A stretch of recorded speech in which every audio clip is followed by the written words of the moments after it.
And welcome to Football West's live coverage coming at you from E&D Leader Stadium of the 2022 Belt Up Men's Amateur Night Series Final.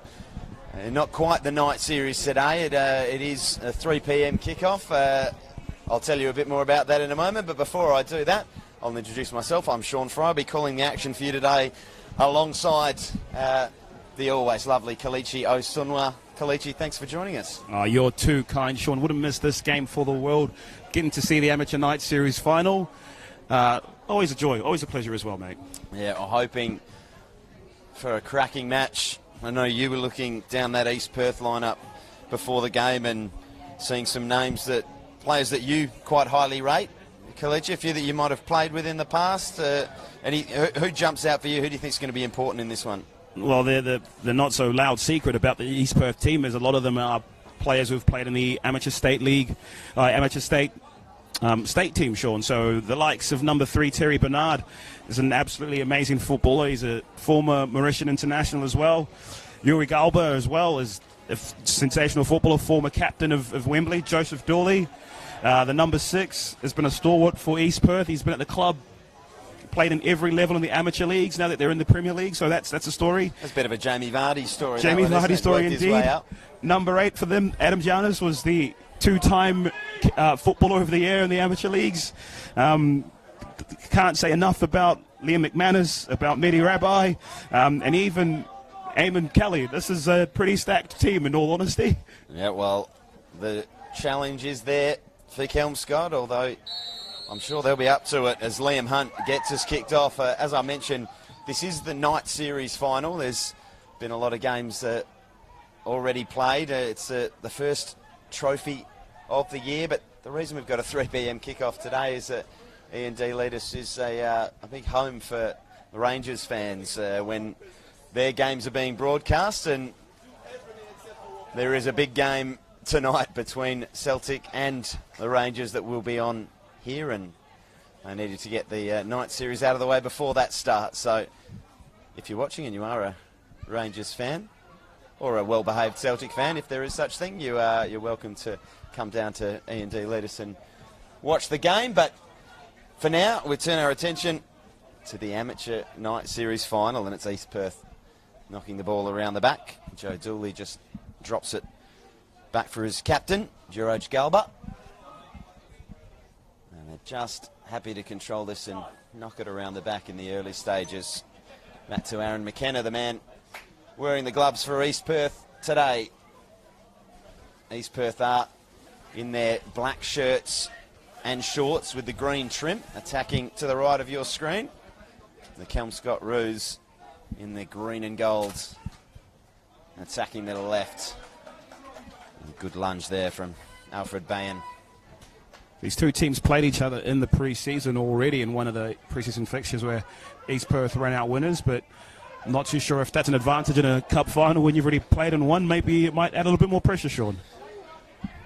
Well, Ben Lewis just got a little wake-up call there.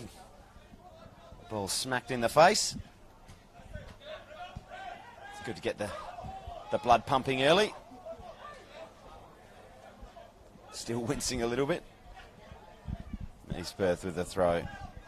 Niall Murray in for Gianassi. And David Long looks to stride forward into the feet of Hunt. Stray pass and a turnover.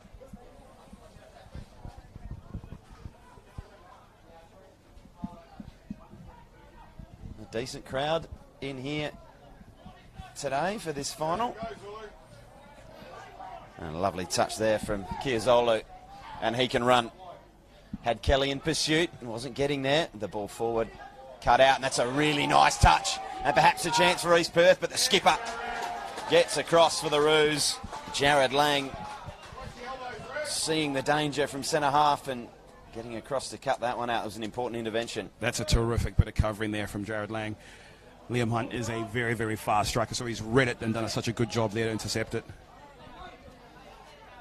Long legs of the Kelmscott captain. Chewed up the ground pretty quickly. Looks quite agile and nimble for a big man, just on that showing. A It's going to be a good battle to watch. You already get the feeling, don't you? No, it's a really interesting game to watch already, and you can see the rhythm that East Perth have had in terms of bringing the ball down, going all the way to the back, starting again, recycling. And Kelmscott been okay, been more than happy and been content to sit deep and try to hit them on the break. And they will get a bit of luck on the left-hand side there with Eamon Kelly. He's an absolute stalwart of the amateur leagues. Sensational footballer, but tracking back is not one of his fortes. Alfred Bain just trying to steal 30 yards. The throwing down level with the 18-yard box. He almost at halfway the first attempt. The referee, Stuart Beattie, pulling him back.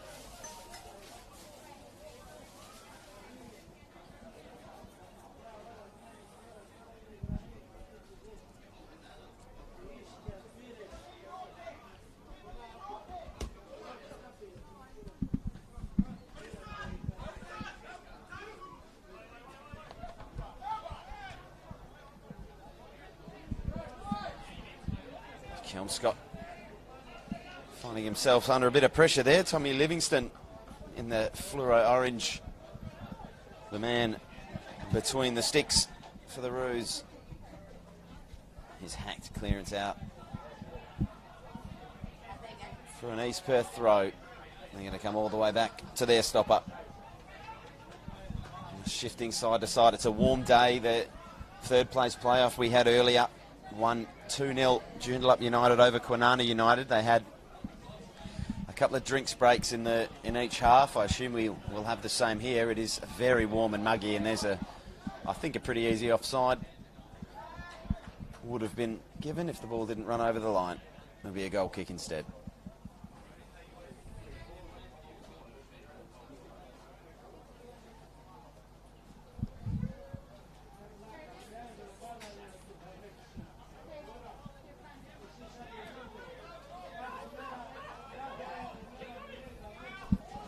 Got the chance to build, but they turned it over again. Just having a bit of trouble maintaining possession, the Roos.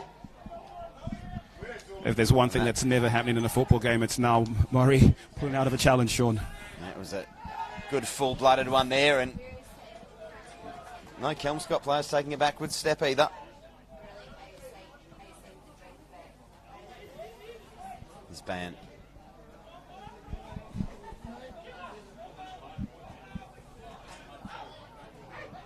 Bain again. Time for Kiazolu to turn. Find a teammate. That Joshua Tumde it was. And he gets it again now. Ran into a couple of black shirts and turned it over. And that ball, I think,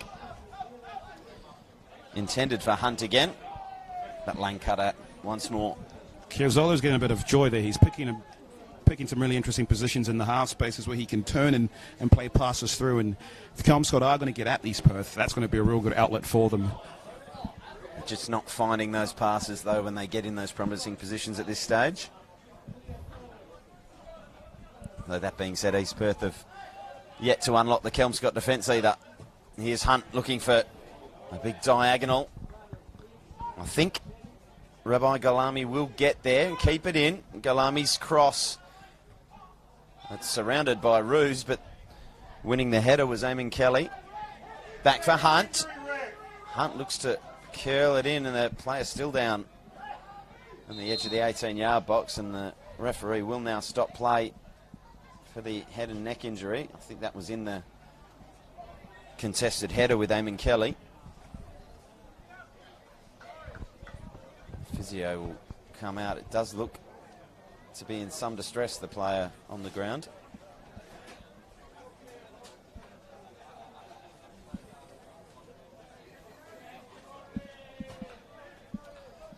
And is that man you were talking about before, Kiazolu?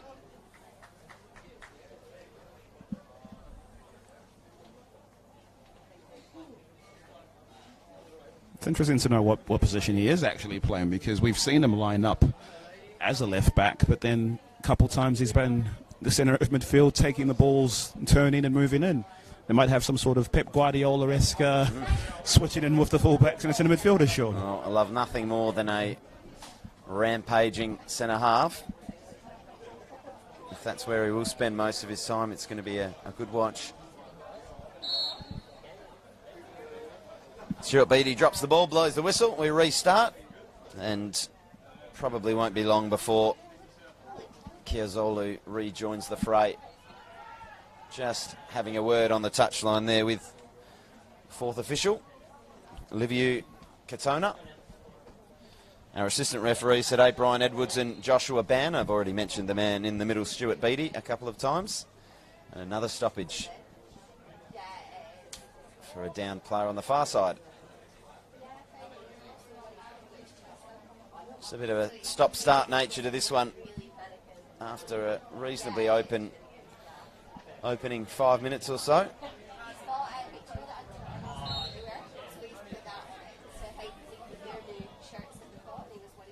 What have you spotted so far in this one, Kalichi? Not much to split the teams. I think East Perth have knocked the ball around a bit at the back more than Kelmscott, but haven't really done anything going forward yet.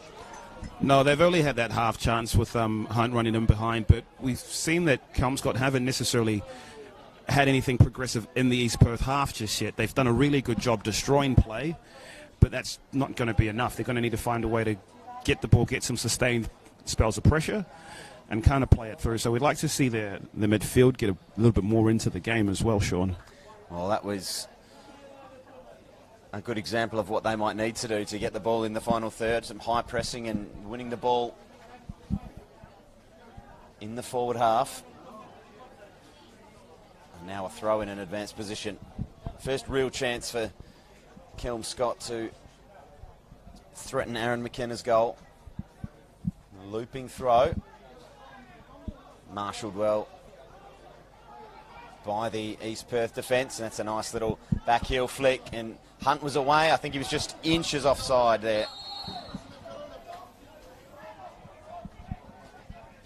It was a static back four and a static Hunt when the ball was played, so it was an easy call for the assistant on the near side. But you can see there the absolute idea and the execution there by Eamon Kelly with that pass. If they looking for the long ball there as well. If they do get a chance, that long ball is going to be on there, and you're going to need to be rapid to keep up with him. Well, I think there was a moment earlier in that play before the final ball where they could have played Hunt in behind. He was right in the last shoulder, and then as he tried to come back for the second pass, because it wasn't spotted the first time, he didn't manage to get back on side. So he's always there, isn't he? And you can see right away he's always going to be on that shoulder looking to get in behind. And that's a lovely ball from Tommy Livingston, freeing Chiazolu up, but a good tackle initially from Niall Murray. A little unfortunate with the ricochet. It's come back to Kelmscott. Ball across the box, just inches away from Nathaniel Ott, I think it was. But it's going to come back in. Shove in the back there. And the whistle blows. I mentioned it earlier, Sean, they're going to get joy on that left-hand side because our old mate Kelly is not going to track back anywhere near as much as he used to. But that's the gift and the curse with him. You'll watch, you'll have a moment of absolute brilliance moving forward.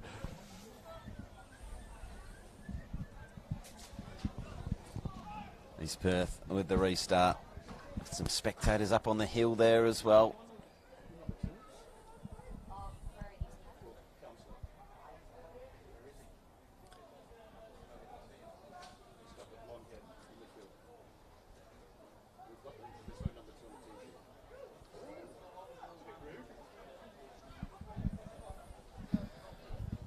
East Perth again. Happy to sit and pass. Joe Dooley for Murray. Oh, good touch from Ott. Chiazolu pinches it, gets it back, and he can charge here. That's a good tackle. An important tackle from Yuri Galba.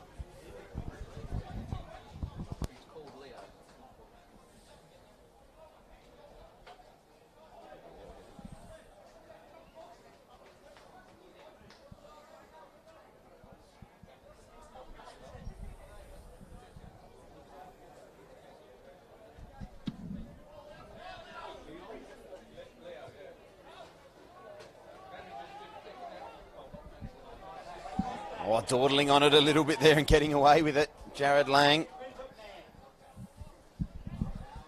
In the end, he came out with the ball, got it back for Bayan, and Kelmscott just growing into this one in terms of possession and time on the ball, but that pass around the corner from Ben Lewis ends that attack, and acrobatic through ball over the top. Here he is again. A left foot volley from Liam Hunt. Just fizzing wide, but he's always on the lurk there on that last shoulder. Imagine having the acrobatic through ball in your Arsenal shorts. I'd be out for 4 weeks if I tried that, I think. Kelmscott this time looking for the ball over the top. Both sides bypassing midfield quite a lot here. And a bit of tenacious defending from Kelmscott, giving away a foul.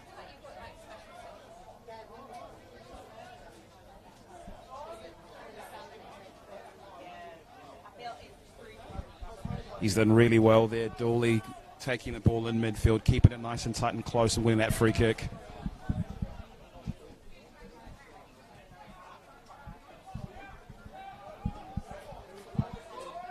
Absolutely no one marking Tomday here. And Tomday's going to drive past the couple, put a shoulder into the back of the defender and then go down himself. Terrific tracking back there by Bernard. Tomday did a superb job keeping it, doing it by himself as well, Sean. Yeah, he was in acres of space when the ball first got to him. I think it was more of a just hacked clearance in hope.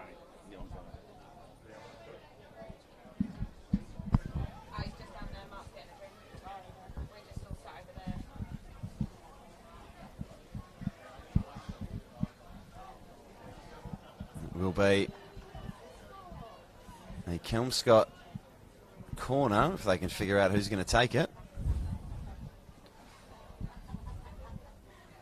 I think the heat having a bit of an impact here. I think there's 22 players out there that are quite happy to just have a quick breather. It's been played at a pretty frantic pace so far in this game, considering the conditions. A few heavy tackles.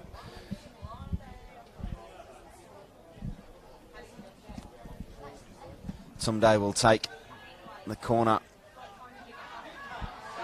Strike outside of the right foot there, just curling away from goal from Cade McNamara.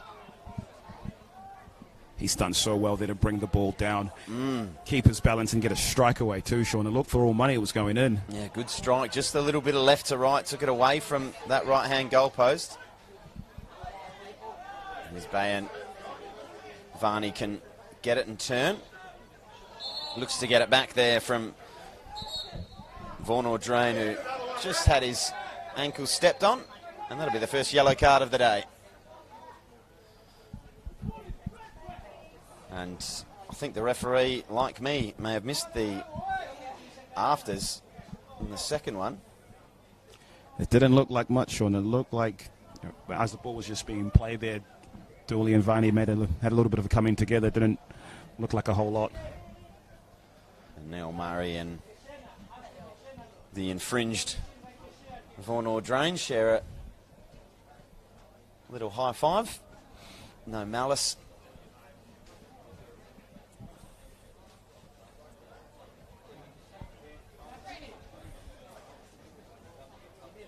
Referee Stuart Beattie just having a word with Joe Dooley. He must have been the man that brushed past Leon Varney.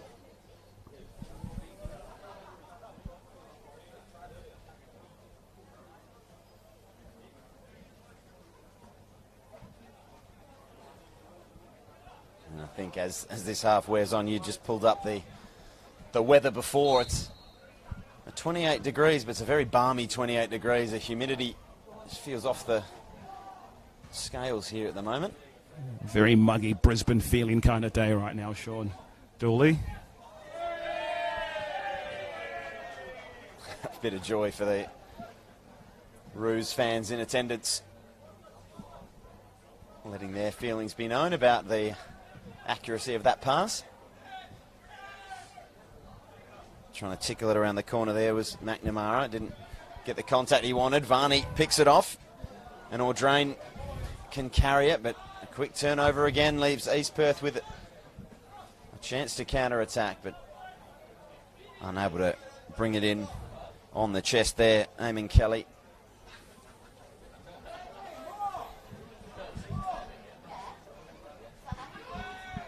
Chiazoli with the throw. Header straight up in the air, and that'll be a Kelmscott throw. Oh, no, it won't be a Kelmscott throw. It'll be an East Perth throw. I think the linesman might have missed a trick on that one. Throw in taken quickly. Would have been an inquisition there, Sean, if that had... Oh, I tell you what, it certainly looked like it came off the East Perth player there. The linesman wasn't sure. It always really depends on what angle you get. I think the referee was behind it. We had a good view from here. It looked like the ball changed direction, and Kelmscott have turned it over again, and this time lunging in and giving away a free kick. Leon Varney, and he goes in alongside Niall Murray and Stuart Beattie's notebook. And the worst enemy right there. They've had the ball, had possession, moving it up the field. And as a centre-half, you've got a couple options and opportunities there, but if you're playing that square, it's got to find its target, because it's an easy touch pass, and all of a sudden 2 players are out the game. Well, we had a couple of heavy challenges early. We had the aerial collision in the Kelmscott box, and now a couple of players just missed timing tackles, finding themselves booked. I'd be very surprised if those were the last warnings we have. East Perth free kick. It's squeezed through the keeper. Oh, he'll want to have that one back in truth, but it was a good hit from Niall Murray, and now his name goes into the book for the best reason. A goal, stunning strike. He hit it well. As I said, Tommy Livingston won't want to see that one back, but he made him work. He got it on target. East Perth draw first blood. Livingston will absolutely want that one back, but sometimes all you've got to do is get these things on target, put a bit of power and direction into it, and force the keeper to make a save. And there's no chance that Murray will care about that. And it's East Perth 1, Kelmscott 0. Kelmscott get us restarted. And like we said earlier, Sean, that's come from Kelmscott having the ball from a goal kick, trying to do the right thing and play it out, but just passing that ball a little bit short. Left Varney with no choice but to make that foul as well. And he was duly punished for giving away the free kick. It wasn't a hugely threatening position. You don't see too many come there, and unless you watch a lot of Southampton games, of course. Had another one yesterday. Kalichi, did you see that? No, I missed James it. Ward-Prowse. Just does it every week, doesn't he? I mean, he's no Niall Murray, of course. Some calls of frustration here from the Kelmscott fans, thinking that the free kick should have gone the other way. Very much half a dozen one way.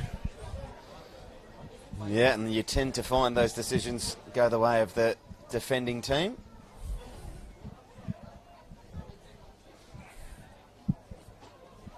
McKenna's long ball. No one challenges for it for Kelmscott. That was poor, but so was the cushion touch from Liam Hunt. It wasn't quite a cushion, and more of a trampoline. Now to play for a Kelmscott throw. Varney again. Sitting in the hole, playing it back. A long ball for Chiazoli. East Perth win it back momentarily. And how is that touch? Chiazoli, my goodness.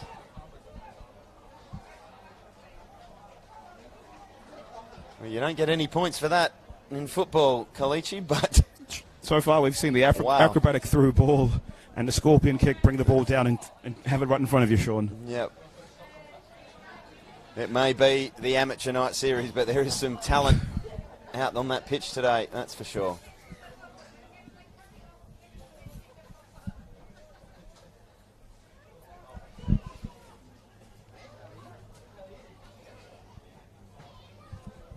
Tell me, as a player, Kalichi, in these pre-season tournaments, particularly when you've got this stifling heat, is that ball in behind, flag, does eventually come up. Yeah, as I was saying, these it's not the main aim of your season, is it? But particularly when you get to a final, how much does it mean? What is is there a real onus at this stage on winning silverware, or is it still trying to manage your way into the regular season? I mean, no one wants to lose finals, Sean. That's the first thing that we'll say on that. But at the same time, I think the night series can be whatever you want it to be. So if you lose the final, you go bit of warm up, wanted to just get there, got some minutes in the legs. But if you win it, that can be an absolute launching pad for you, and success can bring success as well. Last season's night series winners ended up winning the league as well. And I think that's kind of been the case for quite a few while, where Lee Meenan previously have won the night series and have also come out and won the cup as well. And I think for these players, you always want to have silverware. You want to finish off and say, look, I've won the night series, I've won the league, I've won the cup. And Kelmscott will tell you that right now this is their first final since 1986. So in situations like that, you absolutely want to make finals. You want it to be part of the club. But again, if you do lose it, you just go, wow, look, obviously good to be there, but Mickey Mouse Cup. Yeah. It's Schrodinger's cup final, Sean. And obviously we spoken to NPL women's coach of Mum FC, Luke Thompson, on the Perth Football Podcast, and had conversations about this. And he says, look, these competitive games are much better than friendly games. And the idea of still having another competitive game where you're getting those minutes in your legs, but you're also winning football matches. Kelly's cross. Livingston comes out and claims confidently. And Varney's down again. He's just gone down of his own volition there. I think it might be something a little more serious than the first time. He still hasn't got back to his feet, as Chiazolu will try and create something for Kelmscott. Back to Audrain. Audrain could shoot. It's a stinger there. Fizzing into the palms of Aaron McKenna. And now a little push and shove. Joshua Tumde and the East Perth defender. Much ado about nothing, Kalichi. Absolute handbags at the moment. I was just going to say, Chiazolu has been marauding down the left side. It's exactly what you want to see from your fullback, getting all the way up and down that pitch and being an option in the attacking half as well. Stuart Beattie has had his attention drawn to Leon Varney. The physio will be out again.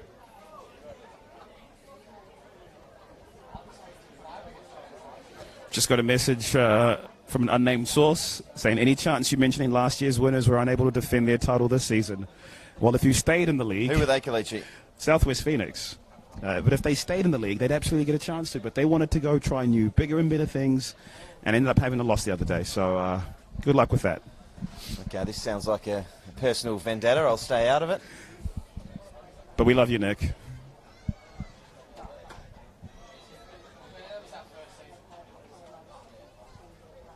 And we are having a little drinks break now. I'm not sure if it was the scheduled one or just using this opportunity with the Kelmscott man down, just holding his neck on the side of his head.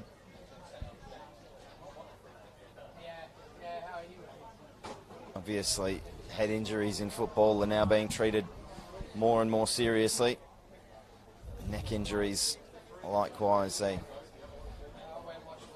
can be quite problematic.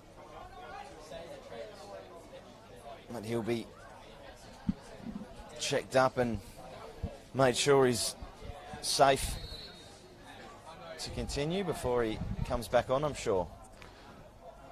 Just going to say, as we reach the 30-minute mark, Kelmscott have actually done a really good job here, and they've had some half chances themselves, but they've never really been opened up or played out the park by East Perth. In fact, their only goal is from that chance that Livingston would like to have back again. There's been a couple of moments where Hunt's almost been through. He had that little left-footed volley, was probably the best opportunity he had. And there's a little tug, and that could be potentially a bit of trouble for Ben Lewis. He gets away with this one. Seemed a pretty cynical pullback from where I'm sitting.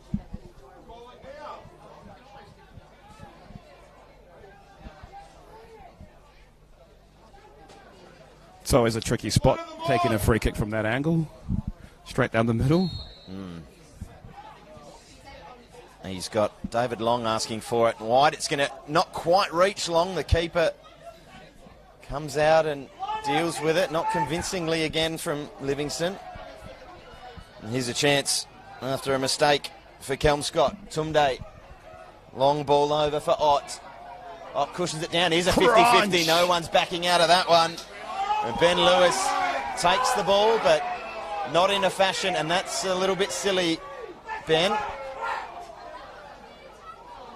Well, you said crunch. It was a full-blooded tackle, and I think the studs were raised, but it's whether they were raised after contact and after the tackle. Kalichi, your view? I don't know if I can talk about yellow cards and free kicks and situations like that. Absolutely. Look, from our angle, it did look like it was a 100% full-blooded tackle, but Stewart was right there. So we can only assume that Stewart had a better angle, and maybe he's got a little bit more off the top of the ball, or perhaps it was endangering the opponent, or maybe it was excessive force, Sean. But I think these are always difficult ones, and I think they come down to, again, the angle, the particular angle that the referee has. Because there is a point, and you see this all the time with football on the television, when if you freeze frame it at a certain spot, it'll look like a bad tackle. But to me, it did look like he won the ball and won it fairly. But what do I know?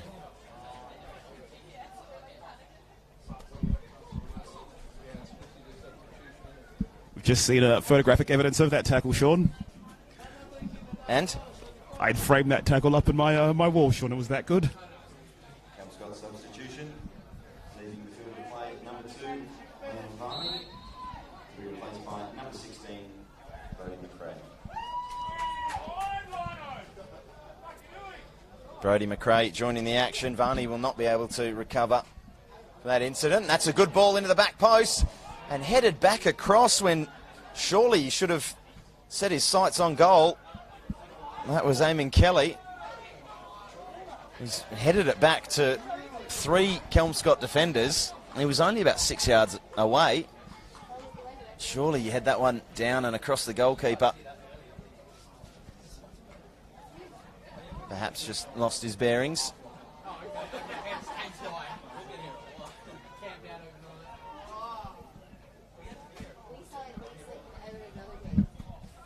East Perth corner looking to double their lead.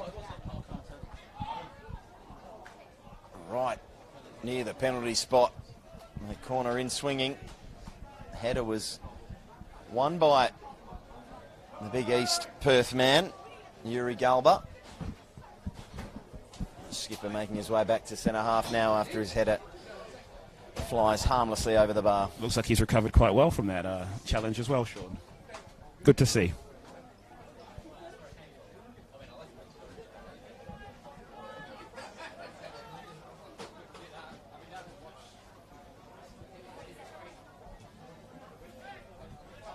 Galba will contest for this one again.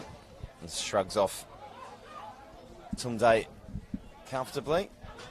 But Kelmscott back on the ball. Just starting to grow into this one. Tunde. Bit of a heavy touch and may have left a little stamp in. Very That was a lovely turn by Oddie, just getting that ball and swiveling in the midfield. Doing that in this league, doing that in any league is a valuable asset. So being able to take that ball under pressure, mount on your back, swivel, and play forward. Sign him up.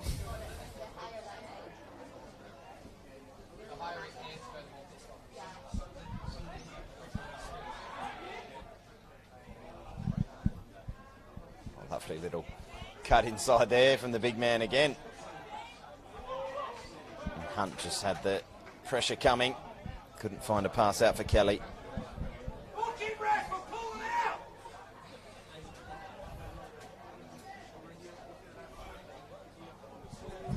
Kelmscott throw again, taken down the line, just taken away from McRae. And East Perth back on the ball again. Kelly gives it away. It's kind of lost its tempo and rhythm just last 10 minutes, Sean. Yeah, it has. The conditions, I think, playing a part in that. As we've said, just under 30 degrees, but sweltering. And that's a lovely turn from the substitute, Brodie McRae. Little give and go. Tumday fires. It is strike. Tame along the deck. Scooped up by McKenna. Roos have settled in really, really well. And that fancy bit of football from McRae. Exactly what they're going to need when they do get into these half spaces. McKenna taking his time there. Eventually does clear. Let Kelmscott pick it up again. Certainly swinging the battle for possession back in the Kelmscott direction the last 5 or 10 minutes. It's a really good header there to keep possession from Ott. Little 1, 2, 3 back to Lewis. Lewis driving forward. Gets it. Fortunate ricochet. Kirzolu out for McRae. Tried to return the favour. Let East Perth pick it off. Couple of little triangles the edge of the 18-yard box, and they've turned it over again. Kelmscott really pressing. Lovely turn there. Little flick from McRae. Here's Ott. Nathaniel Ott just took a little too long, and there's a bit of razzle-dazzle the other way. Ball over the top for Hunt. He is going to chase, and he will not win that chase. Getting back and looking like an absolute Rolls Royce doing it, Alfred Bayan. That poor ball from that captain.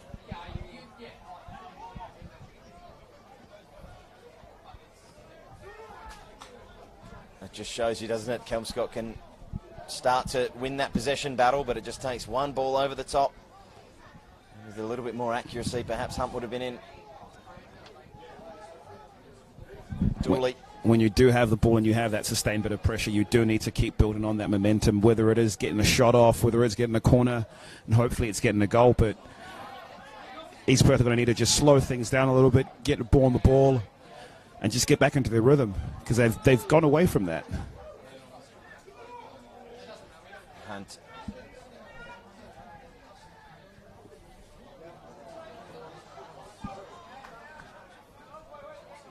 McManus couldn't make it stick. McRae's been heavily involved since he's come on, hasn't he? Those fresh legs in the heat. And a great through ball there. Flag stays down outside of the boot. Effort there from Eamon Kelly. Just wide of the left-hand goalpost.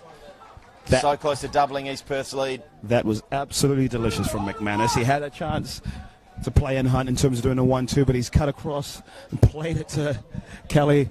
And Kelly never does anything simple, going for the outside of the foot when he could have cut inside. Just delicious. If it goes in, it's absolutely delicious. If it doesn't, Sean, just get it on target. Just put your foot through it, mate. Livingston does just that. Back to Lang. Poor pass. Groans from the fans and a few cries of simple balls, boys. It does feel like one of those games where whoever does the simple things the best will have a really good chance. Linesman's flag does eventually go up. He has a rather elaborate way of signalling for these offsides there. Assistant on the near side, doesn't he? Takes that sideward stance and takes a little while getting the arm up. It's very nonchalant, Sean. The swivel, the posture, the pointing it up. Frustrating a few of the supporters. Nothing worse than when you think you're in, you think the flag stayed down, and then it belatedly comes up. As a player or supporter, it can be very frustrating. Kirzolu again, finding himself higher and higher up the pitch as this one goes on. Tries to curl a ball towards Tumday. Tunde's been isolated and is having a hard time in those trees at the back there for East Perth. But the Roos have done a really good job when they have got into that East Perth half, whether it's counter-attack or whether it's building play. They have done a real decent job, and you've also got to say that they're just unlucky to be down 1-0 because of the way that they've scored. Lewis, the target of that long ball, does well enough. Keep possession for East Perth. Kelly whips his ball in, and Hunt would have to do remarkably well to score with a header from there. Sensationally well to score a looping header from 18 yards out. But he did have the keeper backpedaling, Sean. Yeah, there was a moment, I think, where Tommy Livingston's heart crept up into his mouth.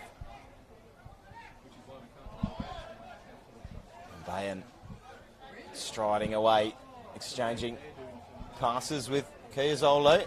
And another strong tackle, this time from the East Perth captain. He's doing a lovely Joel Matip impression there.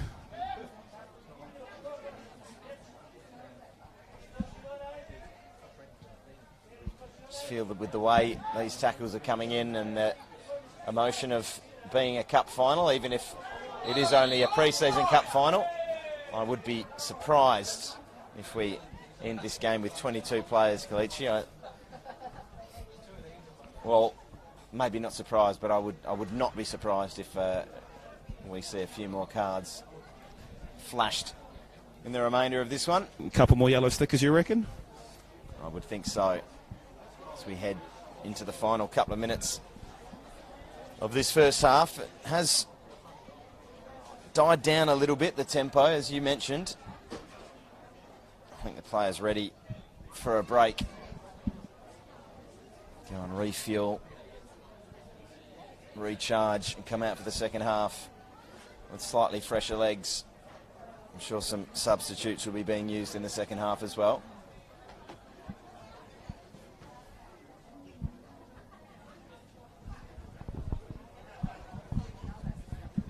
What have you seen, or any trends that you've seen in the match so far, Sean? Well, it to me looked like East Perth wanted to control the game early on. And actually it's been when they've hit quickly on the counter-attack that they've looked the more dangerous. And yeah, so certainly as the first half's worn on, as we creep towards half-time, Kelmscott have certainly got a foothold back in the game and looking like they might be able to threaten. But the more they do and the more they press up, East Perth, in a funny way, seem to look a little bit more dangerous the more that Kelmscott have the ball. Yeah, I noticed that as well. The pace of Mehdi Rabi and the pace of Liam Hunt out on the wings, something to absolutely be content with. So if you are going to stay deep and try to get that and spring it out early. I mean, we've even noticed that Kelly's on occasions not even looked up. He's just gone, if I can put it in this area here, yep, we'll be laughing. I think, again, we've mentioned the conditions. I think having that goal is so big for East Perth. They can sit a little deeper. They can soak up a bit of pressure, not use too much energy themselves, and pick just let Kelly and Hunt do all the running up top. And pick them apart. And, I mean, that's the thing about finals, Sean. It doesn't have to be pretty. Just needs to be one goal more than the other team, and East Perth have got that right now. Or one penalty more. If scores are level, we will have extra time and penalties in this one. Really good body work from Kelly after a mistake at the back. Shouts for a penalty. Beattie not impressed. He was shaking his head immediately. What did that look like to you? I thought it was absolutely fine, Sean. I thought Carey's done a really good job swiveling, getting himself in position. Kind of almost fell over himself, and Alfred's a little bit lucky there to make sure that as it was coming, they were both falling down together. So I didn't think it was a penalty, and obviously BT is 10 yards away. We were about 50 yards away, Sean. Yeah, it did look like he felt the pressure and took the opportunity to go down, we'll say. Murray fizzes one in. Hunt couldn't get a touch on it. Now he's holds his head in his hands. He knew that was a good opportunity. A chance for Kelmscott now to pounce. Oh, the through ball there intended for Nathaniel Ott was just a little overhit.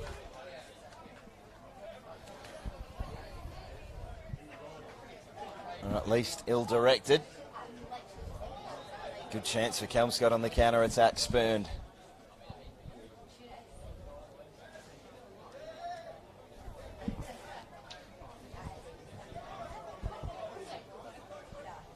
Chiazoli with the throw. Closing stages of this first half. East Perth leading by 1-0. That Noel Murray free kick, the only thing to separate the teams in this first half. Finals are nervy affairs, and Kelmscott have settled into this really, really well. And look, I know that they're down 1-0, but right now what they've got to say is we just need to make sure that we're solid and the next goal is ours. We don't want to concede and make it 2-0, especially before half-time. Bayan mops up, the ball fizzed into the feet of McNamara, but he couldn't control it. Chance now for McManus, as his shot blocked by Lang. The clearance only as far as Kelly. He's getting more involved.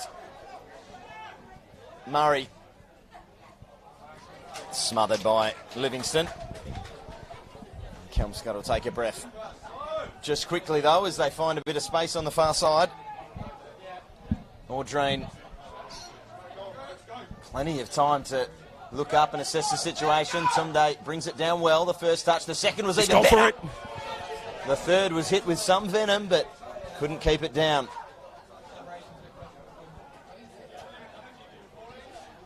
I loved every part of that, Sean. The attitude, bringing the ball down, being really direct, going straight for goal.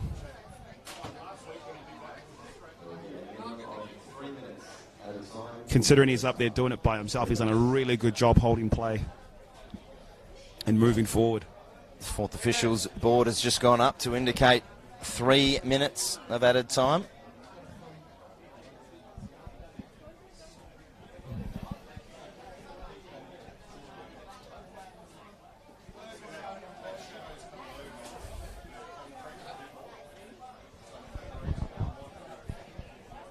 Obviously, East Perth will be the happier side going into the break, but have you seen enough from Kelmscott, Kalichi, to tell you that there's signs that they can get back into this one in the second half?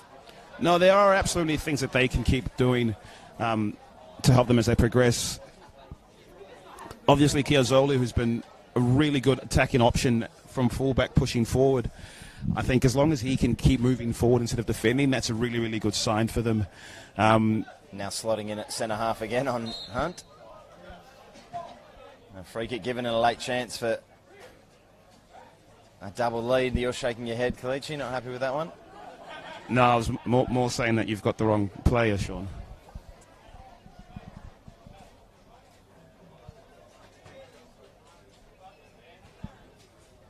But it's okay, they have similar haircuts. I think you might have got them mixed up. We'll watch it back on the tape. Hunt with the free kick. Looking to Murray. Play it short. Murray tees it up again from the similar position to where he scored the first. Curling the left footer in.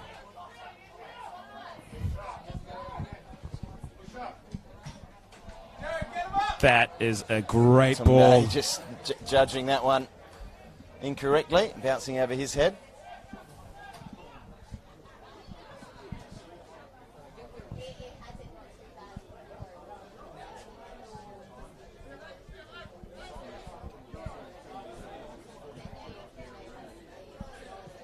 The movement in that midfield has been superb all day from both teams. There's a lot of work, a lot of energy in the midfield.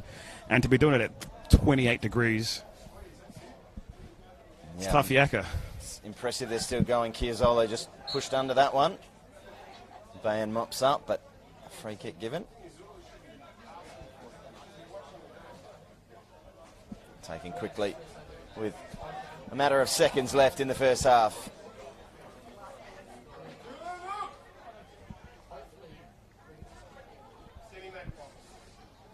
Sliding tackle, clearance up the hill, and that will be just about all she wrote for the first half, I think.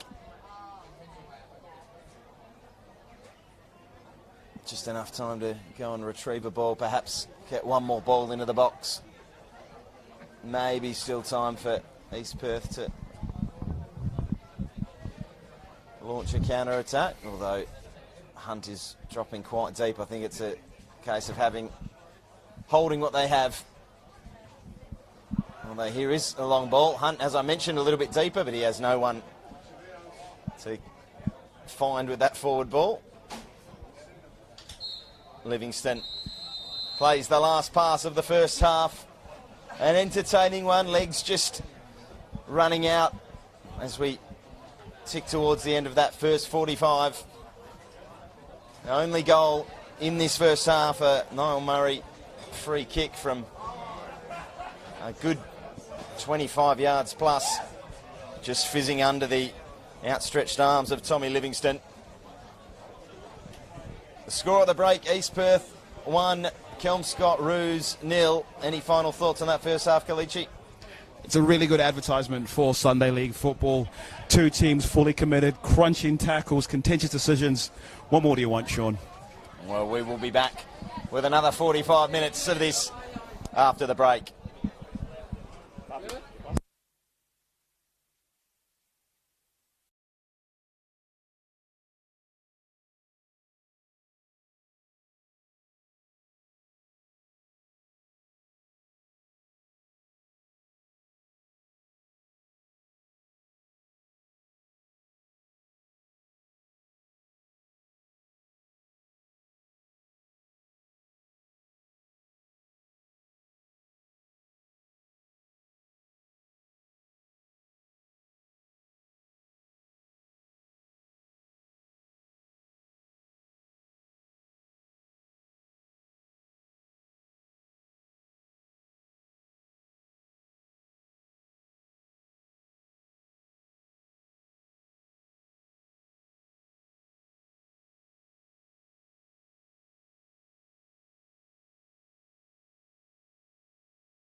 And welcome back to E&D Leaders Stadium for the second half of this 2022 Belt Up Men's Amateur Night Series final.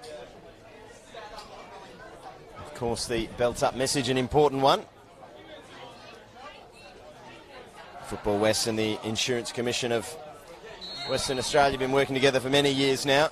And as Kelmscott get us kicked off, we do want to spread that message to you. We want you enjoying football throughout the year, either in person or on Football West live streams.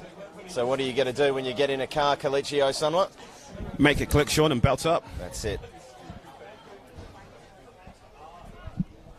We had the kids this morning playing red light, green light roundabout, and we said to them, what's the first thing you do when you get in the car?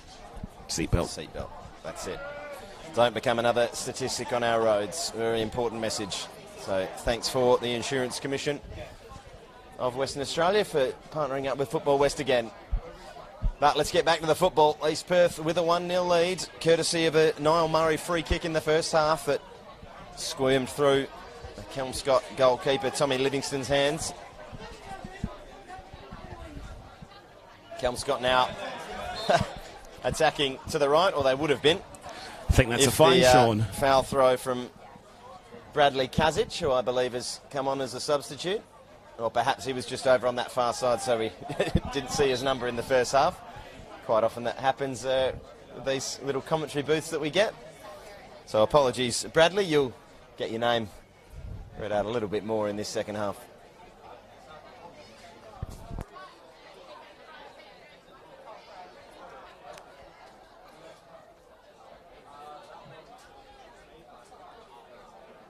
Vaughan or Drain just hacking that one clear.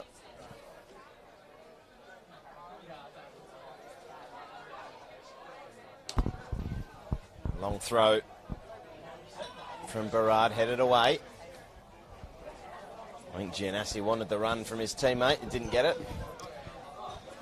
Did all the hard work there. Harmlessly over the byline for a Kelmscott goal kick. I was just saying, he did all the hard work there and just a little bit off page, but that's exactly what you expect in pre-season as well, getting all these kinks out in front before the season starts next week.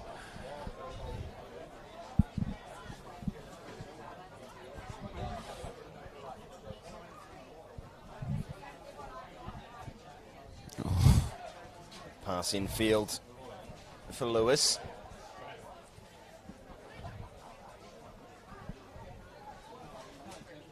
Back for Lewis. Out wide and crossed into the box, making a nuisance of himself. The substitute, Brodie McRae, couldn't get a head on it. Kelmscott and East Perth rather can look to go the other way. Barrard. Gianassi. Bit of room to move.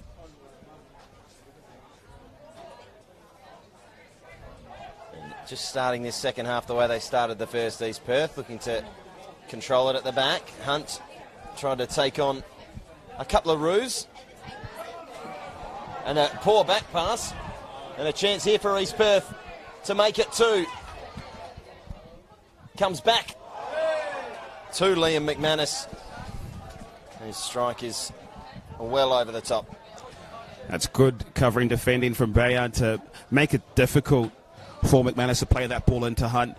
But once again, Roos have been their own worst enemies, almost shooting themselves in the foot for the second time there.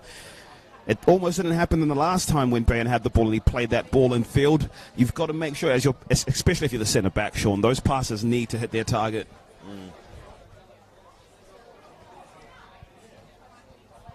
Here is McRae again. Had an instant impact after coming on in the second half, in the first half rather, and starting by getting involved in the second as well. Very rarely do you actually see that where a player gets knocked, fall down and they grab the ball. The referee goes, well, actually, mate, you could have continued, so that's a handball. Yep. No, it's one of my favourite sights to see when players decide to take the referee's job into their own hands, quite literally. See what you did there, Sean. Stuart Beattie not having a bar of it. Here's Kiazolu. He was a marauding presence down that left-hand side in the first half. We'll see if he's got the legs to carry it on Alfred Bayan inside him, also not afraid to carry the ball forward when he saw the opportunities. Lewis. Really poor pass. They've done it again, Kalichi. Hunt. Opportunity. Oh, what a finish! What a goal! Mehdi Gholami saw the opportunity. The Roos have shot themselves in the foot again, Kalichi, but what a finish. It is a sensational finish. The poise, the composure, the class to look it up, play that into the top corner as well. We've mentioned it, they've been a little bit sloppy, getting the ball down and playing it into the midfield. It almost looks like East Perth have set some traps in there in terms of when to press, when to show people are open. But you've got to also feel hard for Kelmscott, because the reason they're behind is a bad free kick that was given away and a free kick that squirmed underneath the goalkeeper, and now a one from 45 yards, but that's what happens in finals. Well, it was a great finish, but again, Tommy Livingston won't be happy with his contribution on that goal, much like the first. But to be fair to him, he probably wasn't expecting his teammates to just give the ball away, and I think by this stage of the game he probably should be expecting it, because they've done it 6 or 7 times in that area. The problem, and I think what makes it really hard for Tommy Livingston as a goalkeeper, and again, I'm not part of the goalkeepers union, but Mehdi didn't take a touch for that one. That ball's come loose to him, and he's gone one time, 40 yards.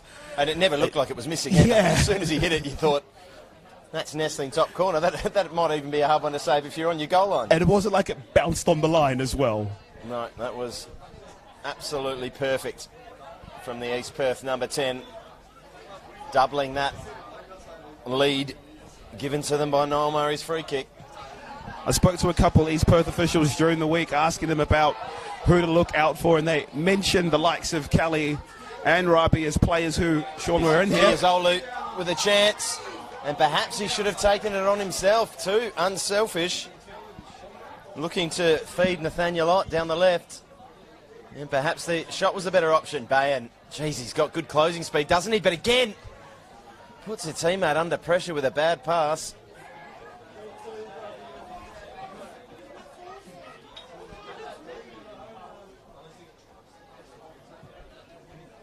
Clip ball over the top, down the line. Was a creative idea, but gee, that pass has to be absolutely perfect to get anything out of it, doesn't it? The pass and the clearance are things that need to kind of...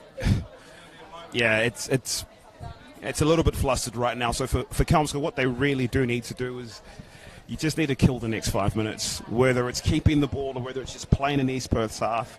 And East Perth will be happy for that, but you need to kill the next 5 minutes. You don't want to make another mistake that compounds it, and all of a sudden it's 3-0.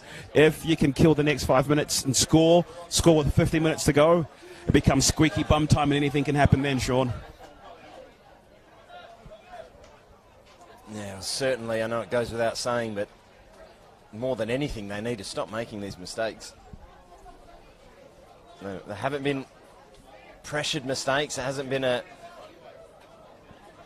incredible, energetic display of high pressing or gegen pressing or anything like that. It's just been players wilting a little under the pressure of a final and under the pressure of playing against what looks like a very good East Perth side. But here's a chance for Kelmscott to halve the deficit. A good touch there from Tunde. He takes another touch and goes down. No free kick. Didn't look a free kick to me, and to be fair to the Kelmscott striker, he's not appealing for one. Here go East Perth again. Here's the goal scorer. Unable to get on the end of it. Ahead of Kelmscott captain Jared Lang. As I was saying before, Sean, we spoke to some East Perth officials, and they mentioned the fact that the likes of Mehdi Rabi and Eamon Kelly, they can go 40, 50 minutes without doing anything, but they can pull something out of their hat, and that's a goal that Mehdi scored multiple times. Mehdi Rabi scored multiple times before, in terms of just out of nowhere, here's a touch, here's a goal, and you're going, how do I defend that? It's a goal he scored multiple times before. He must be pretty good. He's pretty good. The exact same goal, the exact same corner, Sean. Oh, it's always good, especially in finals, isn't it, to have players that can just create something out of nothing. That little X factor, the je ne sais quoi quality. I don't know what that means, Sean. I think it's Spanish or something.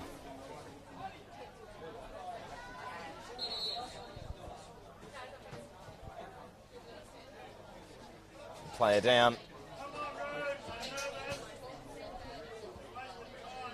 And another incident that will require the attention of a physiotherapist. A couple in the first half. Kelmscott readying some substitutes down there on the touchline. Looks like Arthur Gay and Lachlan Cameron.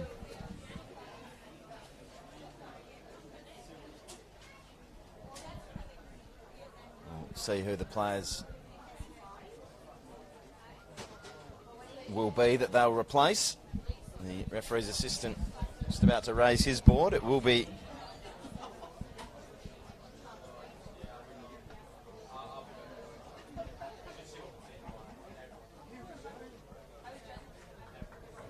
a 9 off, which is Cade McNamara. Haven't seen too much of him.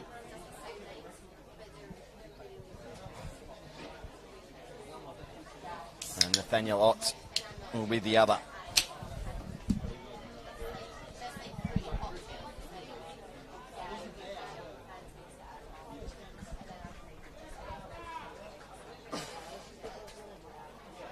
Kelmscott substitution, leaving the field of play, number 8, Nathaniel Ott, and number 9, Cade McNamara. They'll be replaced by number 4, Arthur Gay, and number 10, Lachlan Cameron.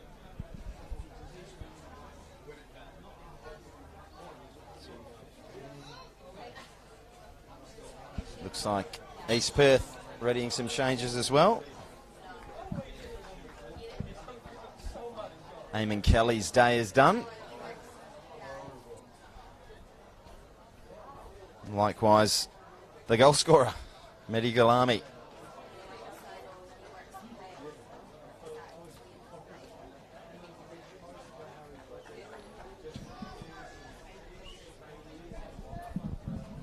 East Perth substitution, leaving the field, number 10, Mehdi Rabe Golami, and number 22, Eamon Kelly. To be replaced by number 7, Dean McFeely, and number 15, Dean Wall. So a pair of Deans on for East Perth, McFeely and Wall. As already mentioned, Golami and Kelly making way.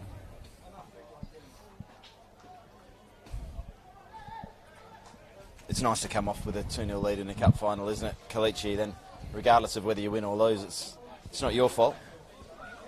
Good to see where your mentality and mindset is, Sean, because if I came off and we lost, I'd be gutted. Yeah, but then you can always say they should have kept you on. Factually correct. East Perth corner. Looking for a third. Ball came off a Kelmscott head, and they'll get another chance from the other side.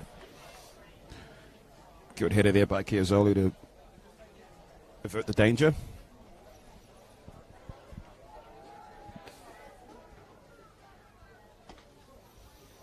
And you just look back to those moments. I think it was Chiazolu earlier, wasn't it? Rampaging forward that found himself 18 yards out, directly in front. Decided to look for the overlapping run of Nathaniel Ott when he possibly could have had a shot, just like Niall Murray's done there.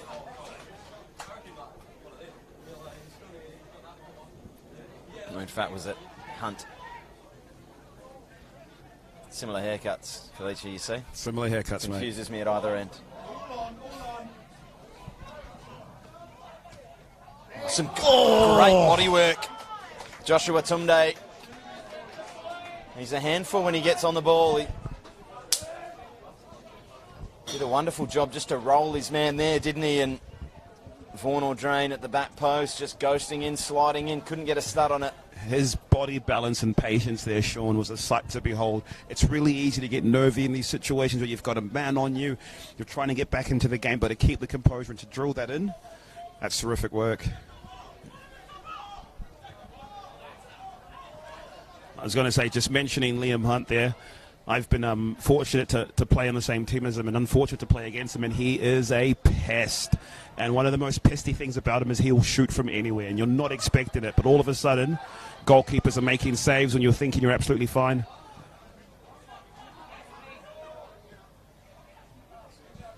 Good work again there from McRae. Keep possession. Bayan. Kiazolu coming from a real central position. You mentioned it in the first half. It's quite hard to follow him. He's found his way into the book now for that tackle, and can't have too many complaints about that one. Even you can't have too many complaints about that one, Kalichi. I have absolutely no complaints. I just find it hilarious that your left back is getting booked for a tackle all the way up there as a left back. Yeah, it was a really interesting run. It was almost an into-out run from your left back who's come into centre midfield. He did a slant route, Sean. The old post corner.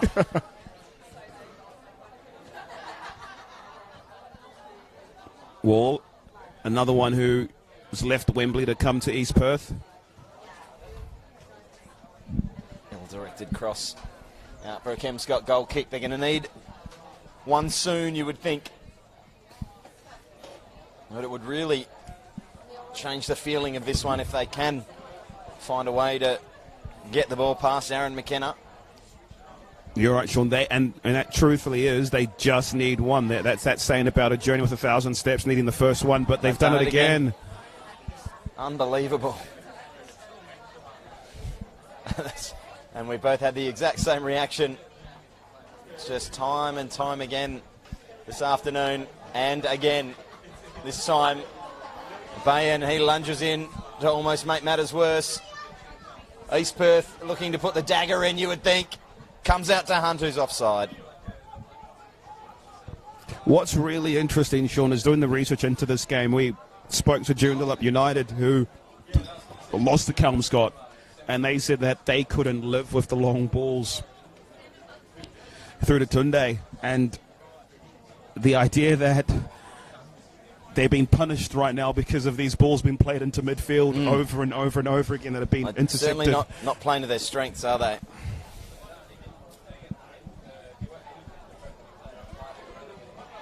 East Perth sitting in a low block. Look at that. 1, 2, 3, 4, 5, 6, 7. Crunch! 8 players. Well, that's a silly kick out. I said don't be surprised to see some more yellows.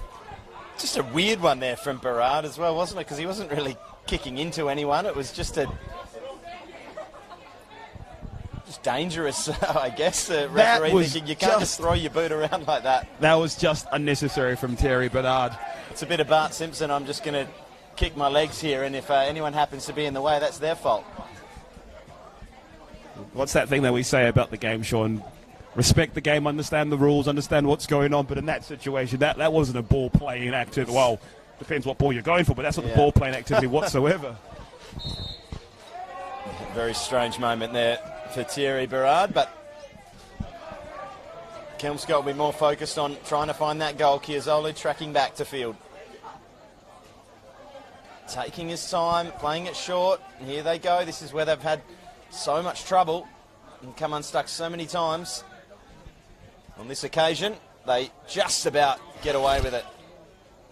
So far, at least.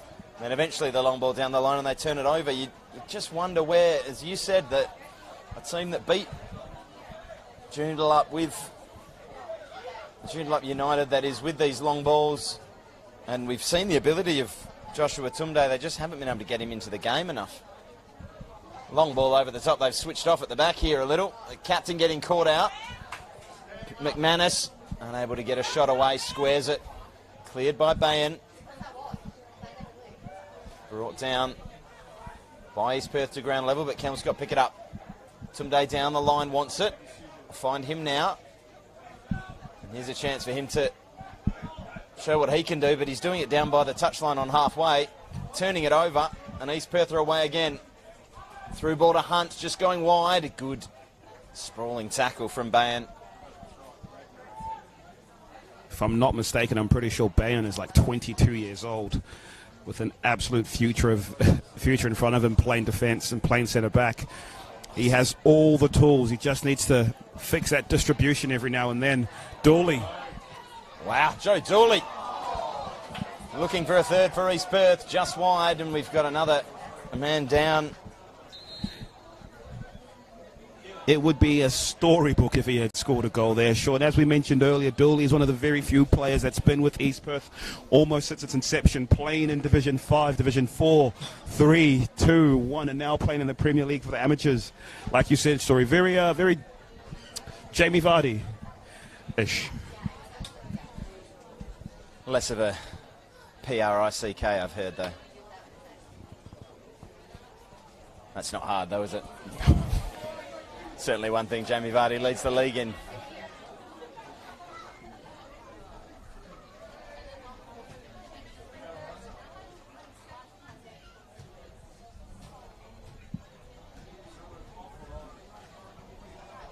That was a wonderful bit of dribbling earlier in that play while you were talking by Liam Hunt, showing what he can do with the ball at his feet.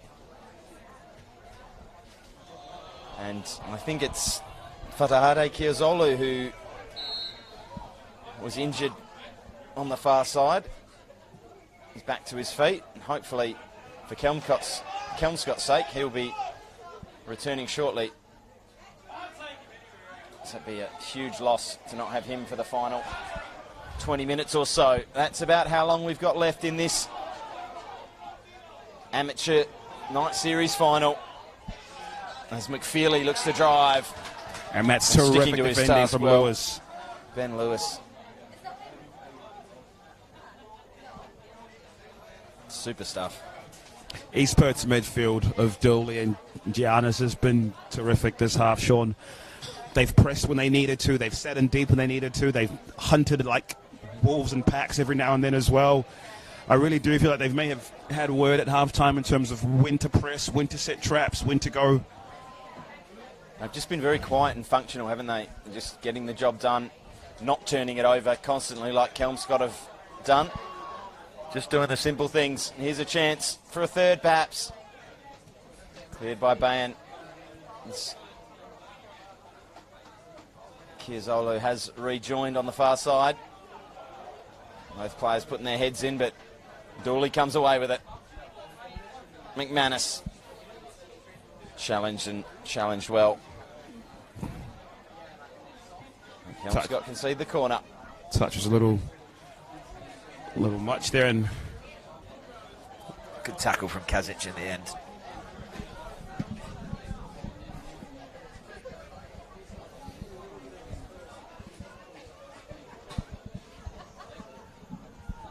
Short for long. Bit of a contradiction in terms, that one. McManus skips by one, looks to go by the skipper, and a real decision for Stuart Beattie. Although the reaction of the East Perth players suggests there wasn't much in it. And Tunde is screaming for the ball. He is just furious that Livingston hasn't played it to him earlier, shaking his head, cutting a very frustrated figure out here.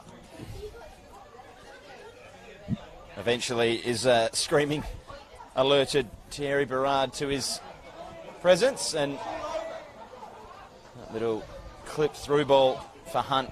A little too much on it. Here's the ball for Tunde. Asked for it, he's gotten it.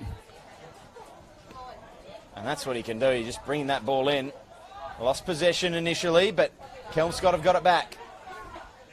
Oh. Chance charging through there for Arthur Gay, the substitute. He just couldn't quite keep it under, but doesn't that show you the long ball to Tunde?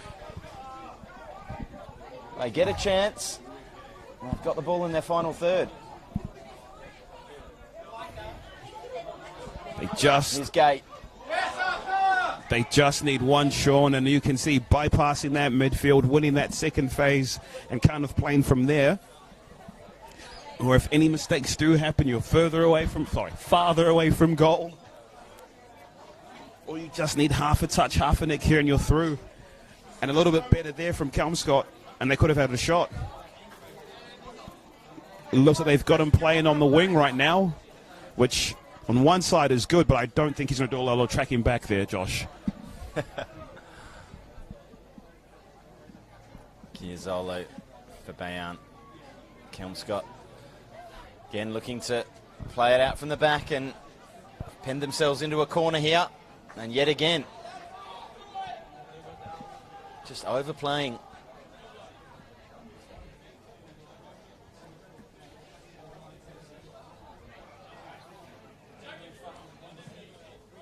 Now the long ball comes to Gay, flicks it on for Tumday. Looks to return the favour. Smashing that one into touch. It's the big man, David Long. While we're watching, we want to say a quick hello to the McGuinnesses all the way in Derry Island watching this. Some East Perth old boys were watching from Derry Island and the Gold Coast. Good to see some love all the way from there. It's lovely to have you here. Hope you're enjoying the crack. Shot spilled there.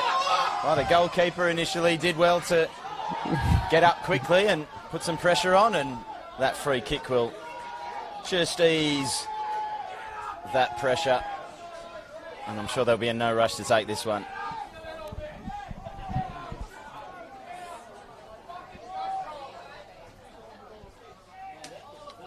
I think we've got the village people who've come out to watch the game. Sean, if you can hear us. Always some interesting shouts.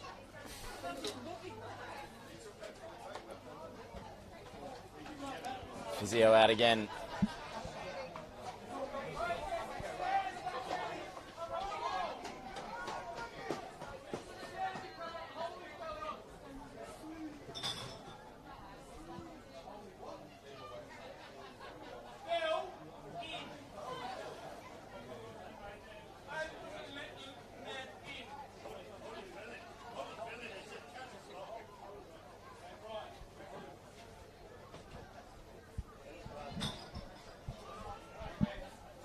As we tick through the 72nd minute again, players using the injury break to get some water, have a quick breather, gear themselves up for this final 20-minute tilt towards the cup.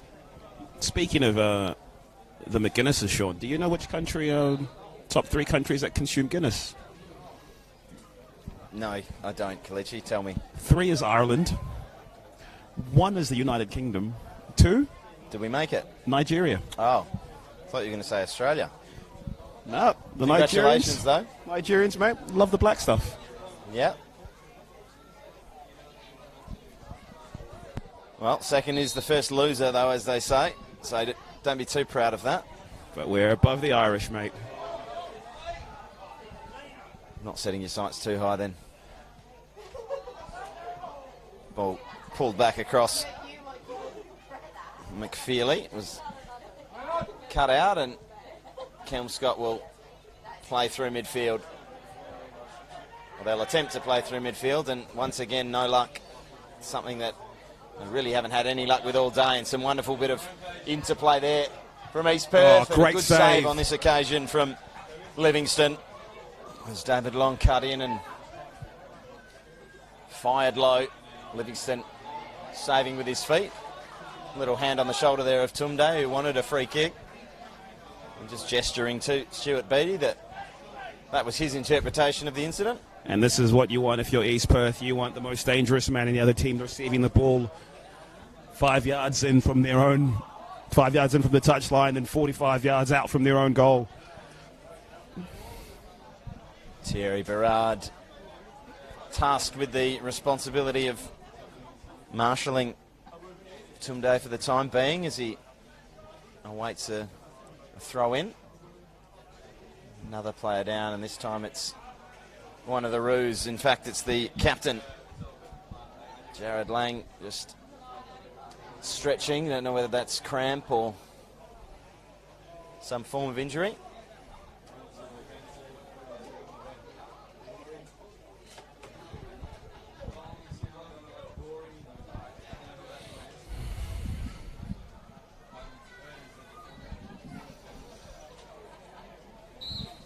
Kazic with the throw.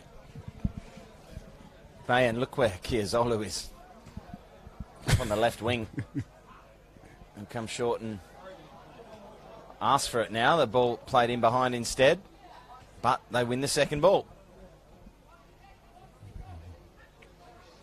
That's the irony, is they've done such a good job winning that second phase ball. They just haven't done it as often as they needed to, or they've been content to try to play out the back and gotten themselves in trouble a couple of times.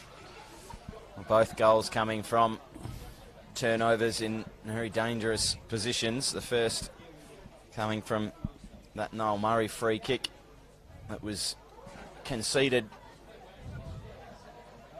immediately following a sloppy pass and a turnover. But here's a Kelmscott set piece in a dangerous area. That header flicked on. It was an East Perth head. It will be a corner for Kelmscott. Tumday comes over to take.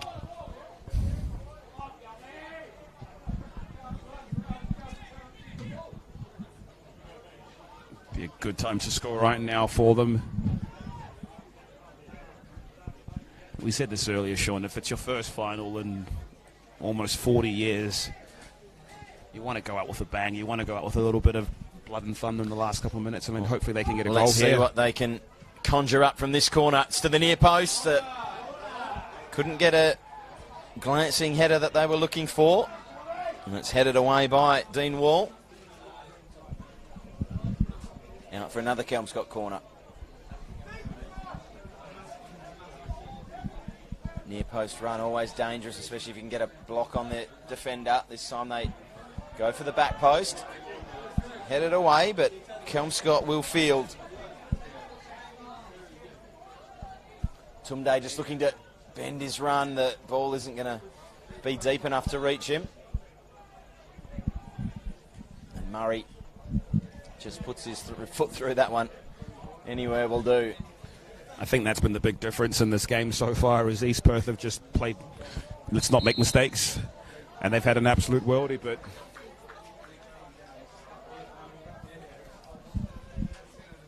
another substitution here for East Perth.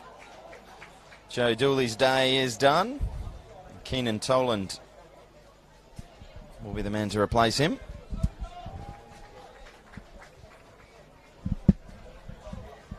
And the goal scorer as well, Sean? Niall Murray being replaced by James McDade. McDade, of course, part of Leaming the last couple of seasons. East Perth substitutions leaving the field of play. Number 2, Niall Murray, and number 6, Joseph Dooley. You're replaced by number 5, Keenan Toland, and number 17, James McDade.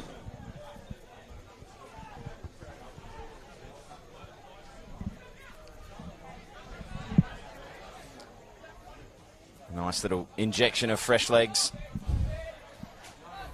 for the final quarter of an hour. That's a good ball down the line. McRae. It's too long for him, unfortunately. He's tried so hard to get there.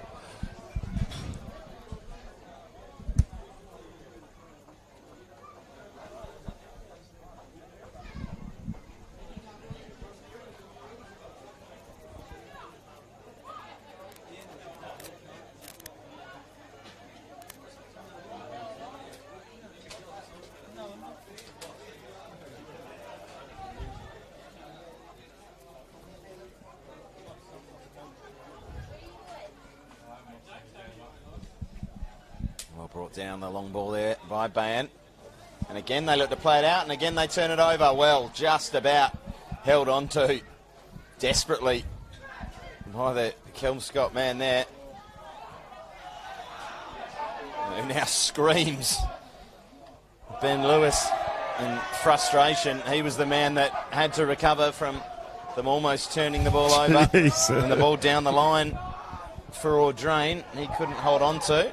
And then there was some funny business down behind the pole there. Kalichi was there. I can't see that corner from here. I had to stand up to see the corner, but he basically just barged right into long there, Sean. But luckily they both shook hands, picked each other up and had a laugh about it. And we get on with it. Poor touch. Again at the back. Nothing relaxes you more than someone yelling relax at you as well, Sean. Exactly. Hunt brings it in. Twists and turns and fires a shot or across. Either way, it wasn't very good. And the long ball out Quick from one. defence. Terrible. They're just really rushing it, forcing it now. As you can imagine, it is approaching the final 10 minutes of a cup final, and you're 2 goals down, so that is your natural instinct to try and move things along, but they're just not really doing it with any composure at the moment. Little cut inside, a give and go. It's back for McFeely. Oh, great save. Good save, and an opportunistic toe poke on that one. Fielded by Livingston, who just thumps this one long. Header one by East Perth, but again, Kelmscott with the second ball. It just seems like that's how they're getting their joy. And then Tumday with his creativity coming short. This is where you want him. Chance to set his sights on goal. Palmed away by McKenna. That's more like it from Kelmscott. Once again, he's receiving that ball 35 yards out of goal. All he has to do is beat one man, get half a space, and get that shot off. They've got to get him on the ball more and more and more. All just started from a Livingston hoof up the ground. That East Perth can win those first headers. That doesn't trouble Kelmscott. Tumday not the biggest man, so he's the man that's always up there. They don't need him to win. They just need him to contest, and they can mop up those second balls, third balls. Almost every time they've created an opportunity, that's how it's come about. Well read and cut out by Berard, who cops one. But he'll be more than happy to hear the whistle, take his time. He won't take it. Centre half won't take it. Goalkeeper's going to walk, do his laces.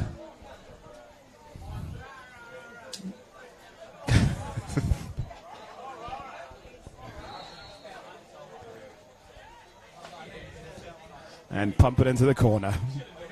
Great ball as well, and that's a perfect result for East Perth. They are just taking the sting out of this one now, you'd think. You couldn't have placed it at a better spot for the... Perfect.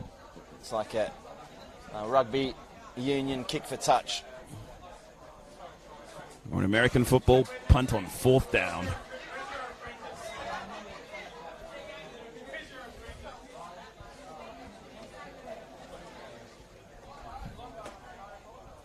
East Perth 2, Kelmscott Roos 0.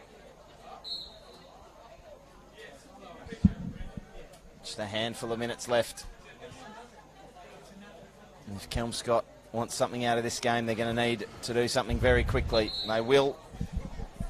Double substitution happening. Another double substitution, as you say. Callum Hussein coming on for Jared Lang. And looks like Tom Clough as well will come on, replacing Bradley Kazic. Good performance from Jared Lang. Like we were saying, he hasn't done anything wrong, really, playing in that defensive position. They've had a couple mix-ups, but in terms of his individual performance, he'll be happy with that. But, of course, won't be enjoying the scoreline right now.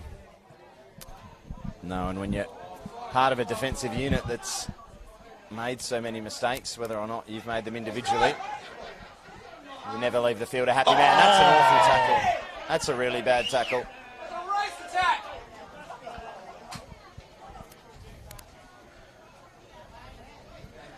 That was not a nice tackle, and I think he's got lucky there that he hasn't made a fuss about it and tried to get up and play, because...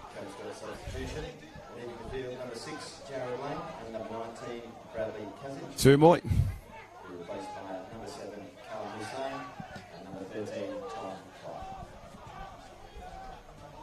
Oh, long ball brought down brilliantly there by Hunt. And he's just going to soak up some seconds, keep possession, and then play a wonderful ball McManus across the park for McManus. McManus has Wall inside him. He goes outside, beats a man, cuts in, finds a teammate. And the newly arrived James McDade fluffs his lines on that strike.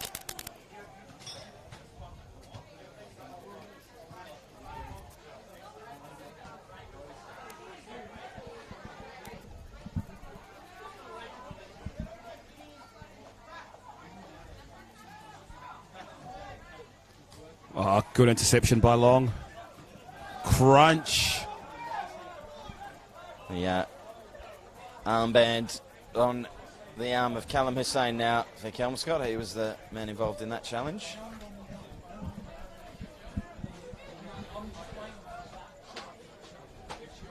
Berard with the throw in. Kelmscott pick it off, but picking it off them again was McDade. Now a chance. Gay plays it back. That's way much better. Hussein. Tumday in behind, but Gay won't get there. Rescuing the situation. The East Perth defender denying Kelmscott a corner, but they still have a throw. Tumday wants it short, takes it well, holds off an opponent, can't hold off the second. And East Perth will look to just thump that one down the line, and that's probably the second best result. Throw in. And their defensive third, 2-goal lead. And Thierry Berard just being told, look down the line, nothing silly. They do turn it over, Tumday fouled. That but is a disgusting tackle. Quick whistle as well, and another yellow card. I've lost track of how many yellow cards we've seen today. If this was part of our podcast show, Sean, there'd have been quite a few naughty boys. Yes, the 7 or 8, I reckon, by my count. That's maybe being conservative. I also like the shout from the crowd about how James McDade has actually, in fact, been doing it all day, despite the fact that he's been a second-half substitute. Oh, good ball in, whether it was designed or not for Gay. He has the defender snapping at his heels, and it'll be a Kelmscott throw. Much to the disdain of the East Perth defender.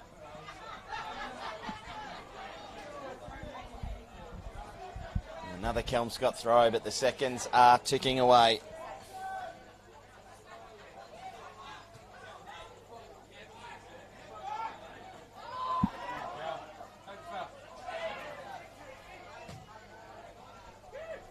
Berard thumps that one. Anywhere will do. Time for East Perth now. Happy with the 2-goal lead with just minutes remaining. I can't quite make out that scoreboard, Kalichi. I think it's 87.5 minutes gone. Lunging tackle there. It is 87.5, and can I just say that our favourite left back, Kaizulu, has just been spending the last 5 minutes playing striker, Sean. Yeah, throwing everything forward, but not having any luck at this stage. David Long coming off for Michael Doherty.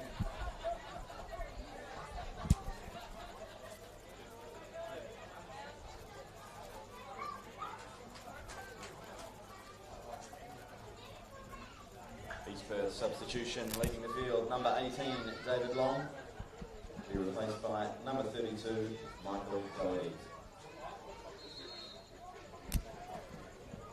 I think a substitution is much based around soaking up the 30 seconds it takes to make it than the contribution. Their ball hitting an arm there, and Kelmscott will win a free kick, and they'll want to move it on quickly. Chiazzoli back to take it. Fires it quickly over the head of Gay. Marauding forward there and not being able to have an impact is Callum Hussein. And Berard will take all the time, and that's exactly what he wanted.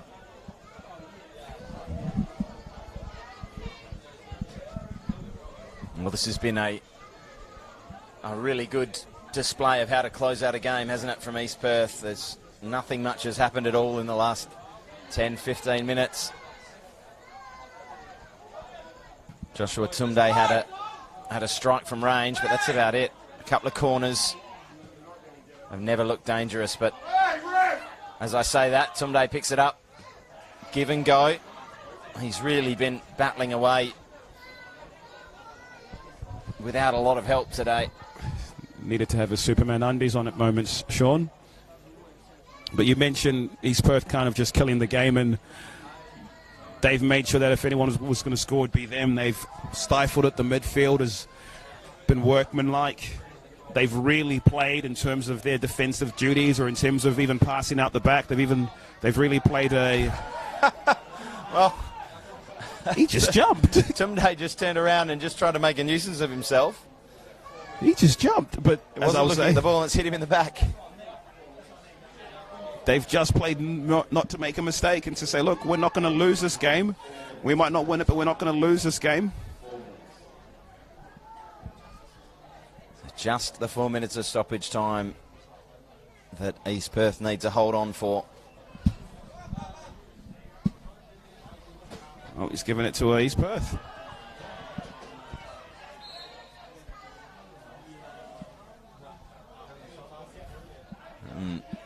More seconds tick off the clock. It is a matter of seconds now.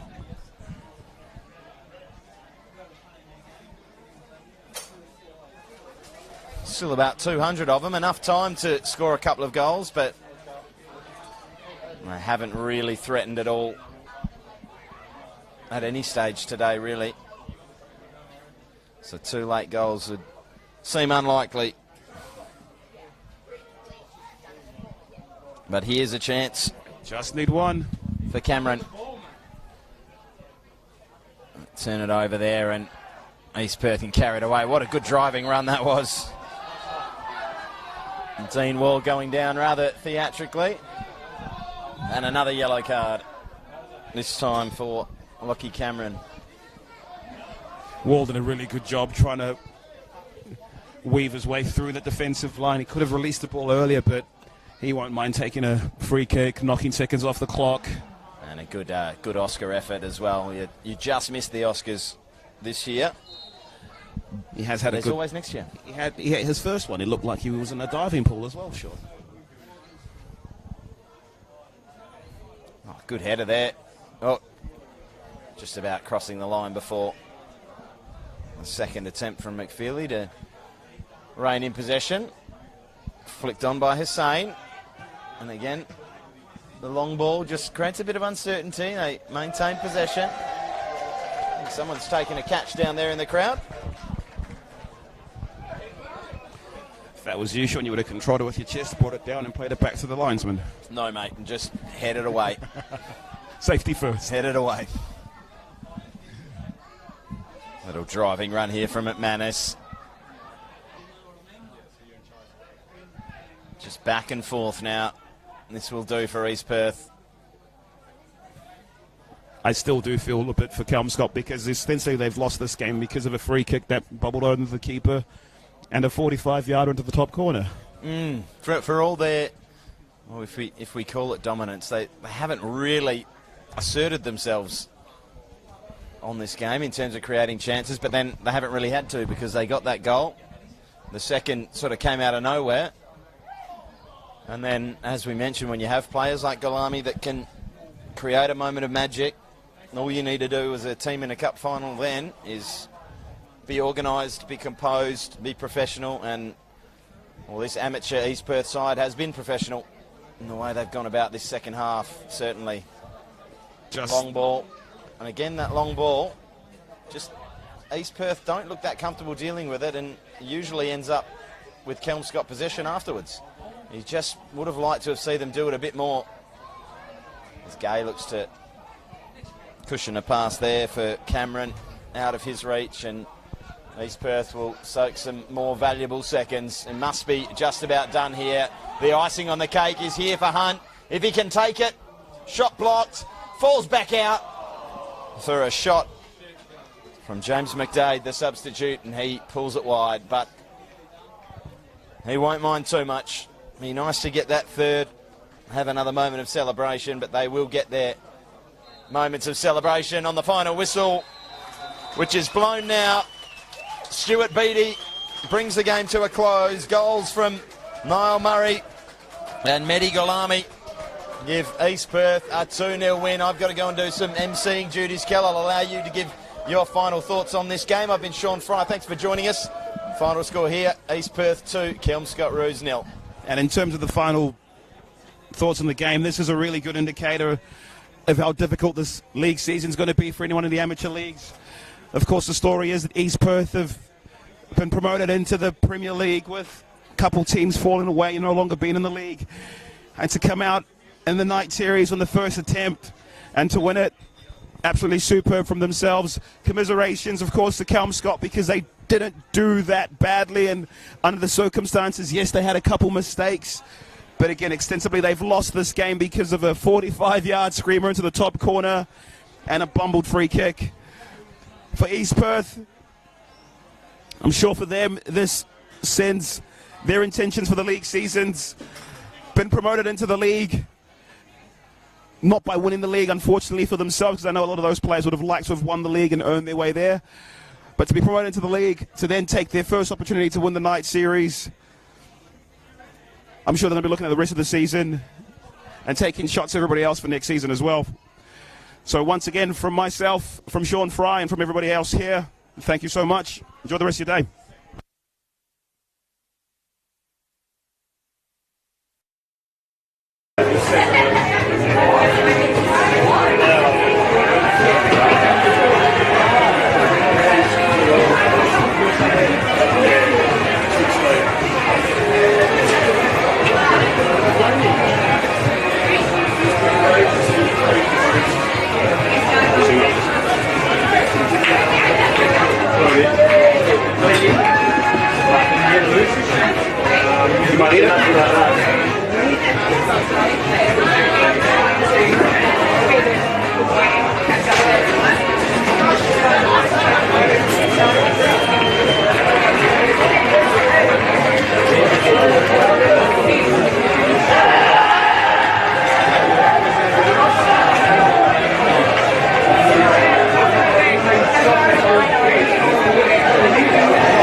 Well, ladies and gentlemen, thank you to everyone for joining us here at Ian Gillen's Stadium.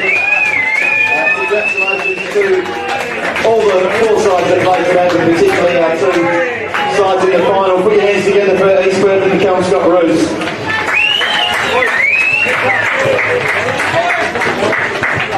It was a thoroughly entertaining final, guys, with some wonderful moments of brilliance in quite difficult conditions.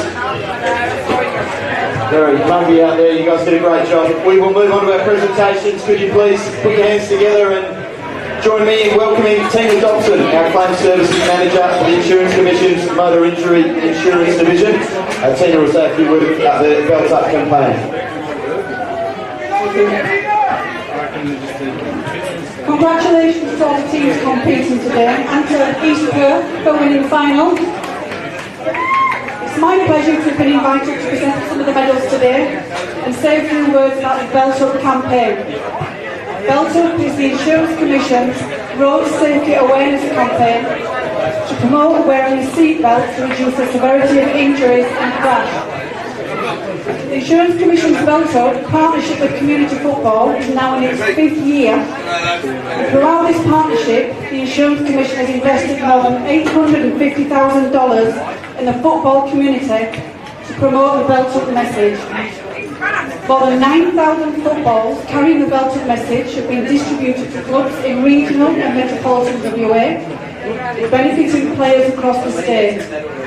This is a key benefit for the clubs receiving the balls, as it helps reduce the burden of fundraising for equipment. And it puts the Belt Up message at the feet of the football community. And it's been great to see you get behind it. The belt-up message is an important one for the Insurance Commission, as not wearing a seatbelt can significantly increase the severity of injuries sustained in a car crash, and you're 10 times more likely to be killed in a crash if you're not wearing a seatbelt in a car. In 2020, 98 people who weren't wearing a seatbelt were killed or were seriously injured in a crash on WA roads. That represents over 8 football teams. We obviously don't want to see anyone injured in a crash, and we want less severe injuries from crashes, which results in lower claims costs and more affordable insurance premiums for WA motorists.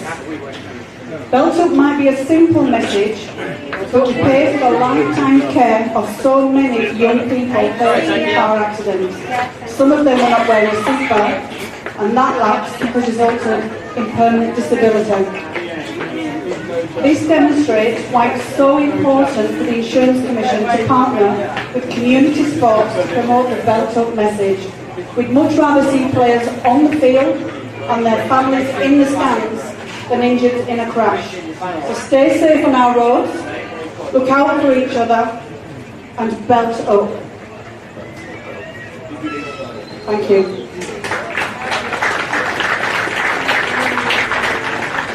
Thanks, Tina. Tina will now assist us in presenting the medals. First of all, to the without whom, of course, we wouldn't have a match. That's our refereeing team. Please put your hands together for our on-field referee, Stuart Beattie. First assistant, Brian Edwards. Second assistant, Joshua Van. And fourth official, Liviu Katona.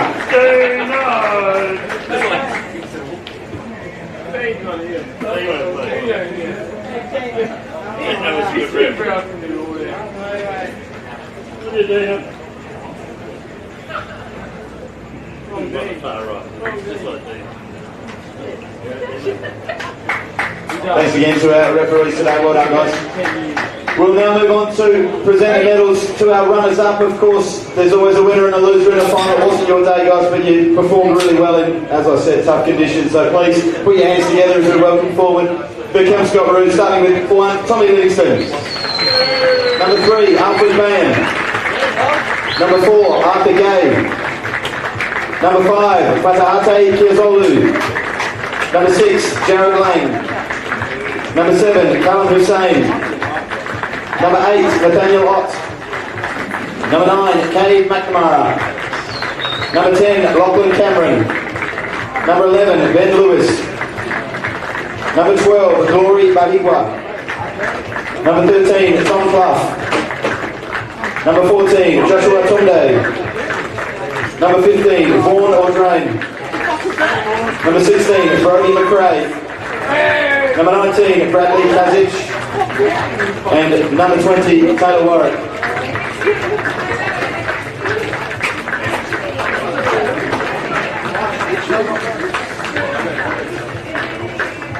Please give it one more big round of applause for our runners up today, the Kelmscott Roos.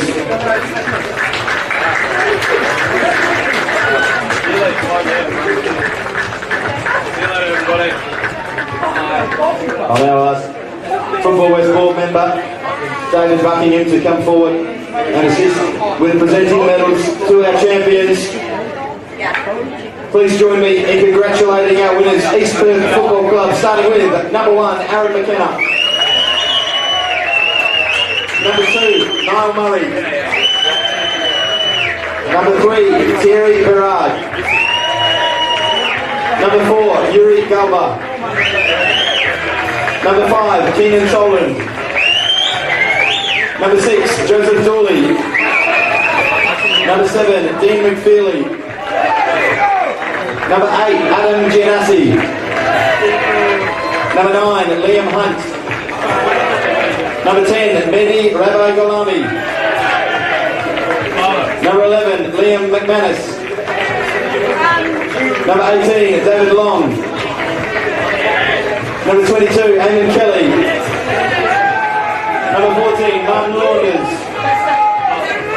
Number 17, James McDade. Number 15, Dean Wall. Number 28, Stewie Tierney. And number 32, Michael Doherty.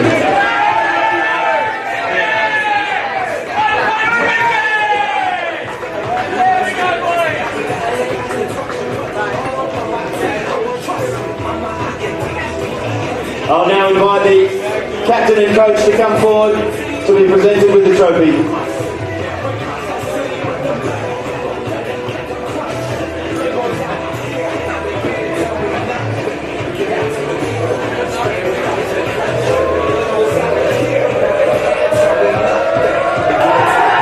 Ladies and gentlemen, your 2022 Amateur Night Series champions, East Perth Football Club!